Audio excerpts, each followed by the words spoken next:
মমতা বন্দ্যোপাধ্যায় যাদের জমির সমস্যা ছিল সেই জমিগুলো ফেরত দিয়েছিলেন। এবং শেখ শাহজাহান বিহীন সন্দেশখালীতে তৃণমূলের জনসভা। গ্রীষ্মের মধ্যে সন্দেশখালী তৃণমূলের জনসভায় জনজোয়ার। উত্তর 24 পরগনা বসিরহাট মহকুমার সন্দেশখালী বিধানসভা তৃণমূল কংগ্রেসের উদ্যোগে রাজবাড়ী সুরেন্দ্র এফপি স্কুল মাঠে নির্বাচনী জনসভা।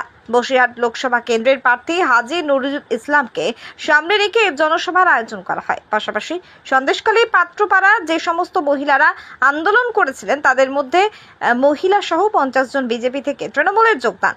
তাদের হাতে দলীয় পতাকা তুলে দিলেন দমকল মন্ত্রী সুজিত বসু, সন্দেশখালী বিধায়ক সুকুমার মাহাতো, রাজ্য তৃণমূলের সাধারণ সম্পাদক সুরজিৎ মিত্র, বসিরহাট দক্ষিণের বিধায়ক সপ্তর্ষি বন্দ্যোপাধ্যায়, দিলীপ মল্লিক সহ একাধিক নেতৃত্ব।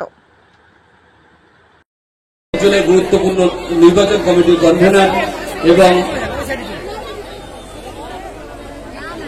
আপনারা